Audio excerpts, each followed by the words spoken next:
Ministro, obrigado por conversar com a Itatiaia. Eu que agradeço, para mim é uma honra poder conversar aqui com quem nos acompanha pela Itatiaia, em especial junto com o prefeito Fuad aqui de Belo Horizonte. Obrigado também, viu, prefeito? Obrigado a vocês, é um prazer muito grande para Belo Horizonte receber o nosso ministro Padilha e é com muita alegria que nós podemos estar participando desse evento com você. Ministro, vamos conversar esse nosso bate-papo falando de Belo Horizonte. O senhor veio aqui, entre um dos motivos, para anunciar que o terreno do aeroporto Carlos Prates vai ser usado para a construção de moradias do Minha Casa Minha Vida. Esse plano do prefeito Fuad de usar o terreno do aeroporto para construir casas populares já era sabido por nós que moramos aqui em Belo Horizonte. Mas eu queria que o senhor explicasse qual vai ser a participação do governo federal, desde a oficialização da transferência do terreno até a entrega das unidades habitacionais. Esse foi um pleito feito pelo prefeito no começo do governo do presidente Lula. Eu recebi o prefeito lá no Palácio do Planalto, no Ministério das Relações Institucionais. Levamos esse tema ao presidente Lula e o presidente Lula abraçou essa ideia desde o começo. Pessoal, vamos ver o que é necessário fazer. Juntamos aí o Ministério de Gestão e Inovação que coordena essa parte da Secretaria do Patrimônio da União, é uma área de patrimônio da União. Conversamos com o Ministério de Portos e Aeroportos, tudo que era necessário.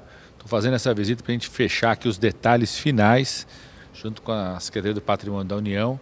E o presidente Lula quer vir ainda em setembro a Minas Gerais para fazer o anúncio definitivo dessa cessão desse espaço. E aí, num projeto conjunto do governo federal com a prefeitura, construirmos habitação, tanto habitação popular, mas também habitação para a classe média, transformar aquele espaço num grande espaço de habitação. Quando a gente fala de habitação, nós estamos falando de casa, estamos falando de espaço livre, estamos falando de mobilidade urbana, então obras de infraestrutura para melhorar a circulação das pessoas na região.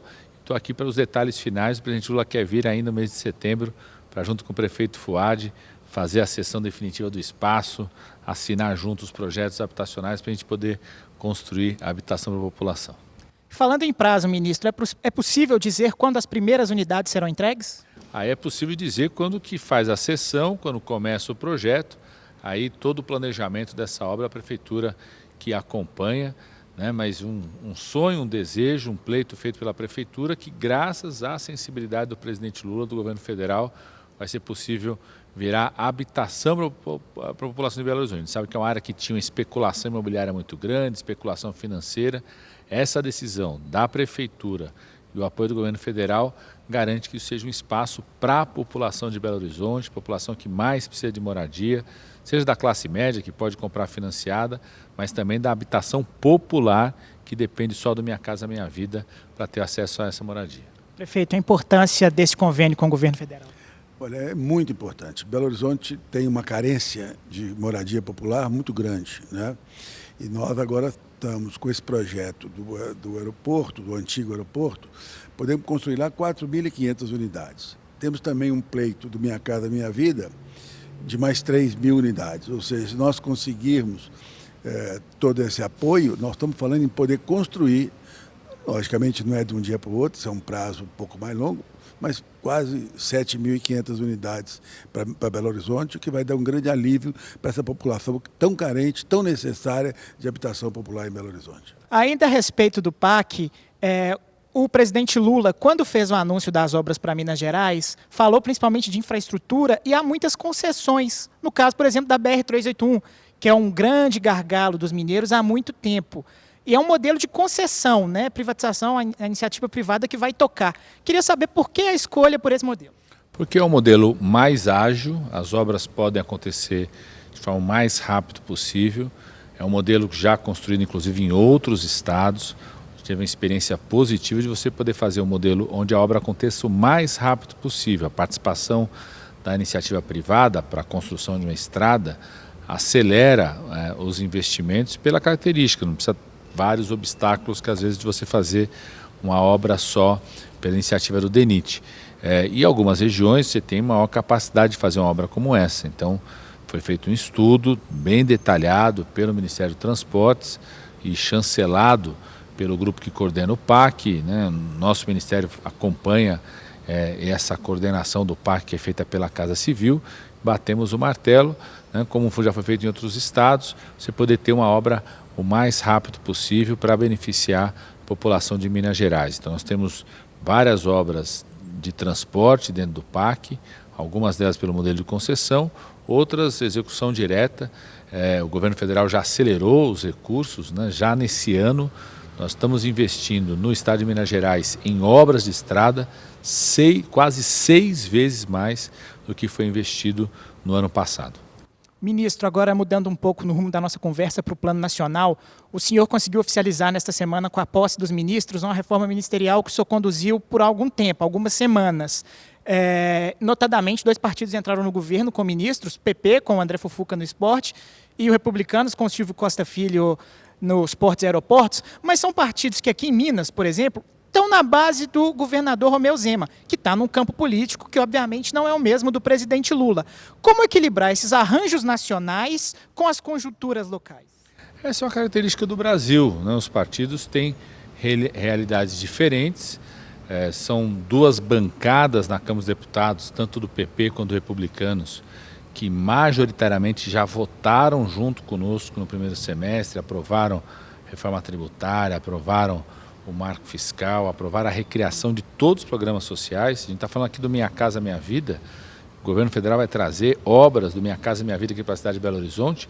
Só é possível porque nós aprovamos ali no Congresso Nacional no primeiro semestre a retomada do Minha Casa Minha Vida, a retomada do programa de aquisição de alimentos, a retomada do Mais Médicos. Então são bancadas que já vêm votando junto conosco em projetos estratégicos e agora reforça ainda mais a participação dessas bancadas no governo, na presença de 2 deputados que serão líderes dessas bancadas, vem para o governo a expectativa que isso reforce ainda mais e consolida nessa semana uma demarcação muito nítida. Todas as forças políticas que a partir do dia 8 de janeiro rechaçaram a tentativa de golpe no país e salvar a democracia, indicam agora, estão com ministros e ministras, quadros dentro do governo federal, do governo do presidente Lula. Ministro, ainda a respeito da reforma, durante todo esse processo, figuras do governo vieram a público para garantir a continuidade no primeiro escalão. O caso do Wellington Dias, que é o ministro do Desenvolvimento Social, que disse a Itatiaia que ficaria no governo. O senhor teme que essa reforma, esse processo longo de debates, com os possíveis arranjos vazando, sendo divulgados na imprensa, o senhor teme que isso gere sequelas entre os aliados do governo? Com certeza que não. Quem tem experiência de governo sabe que você não tem que se guiar por aquilo que aparece às vezes, né, de especulações. Você tem que se guiar pela fala do presidente e daqueles que ele determina para fazer a coordenação política, a condução disso no governo. Eu diria que o time sai mais reforçado ainda. No primeiro semestre a gente já liderou o primeiro turno do campeonato no primeiro semestre, votando e aprovando tudo que era necessário aprovar no Congresso Nacional. Então, um time que já estava na liderança, resolveu se reforçar ainda para o segundo turno para manter essa liderança. Eu acho que nós estamos num momento positivo. Essa semana conclui esse momento de consolidar essa frente ampla que rechaçou os atos golpistas de 8 de janeiro e que já no primeiro semestre aprovou o que era necessário para retomarmos o crescimento econômico, o controle da inflação no país, para recriarmos os programas sociais, para salvar a democracia e para reposicionar o Brasil no mundo. Eu acho que esses 4 compromissos estão mais firmes ainda nesse segundo semestre, nesse segundo turno do campeonato. Ministro, agora ainda no plano nacional, essa semana julgamento dos primeiros réus, né, no STF pelos atos antidemocráticos de 8 de janeiro. Queria um comentário do senhor a respeito do resultado.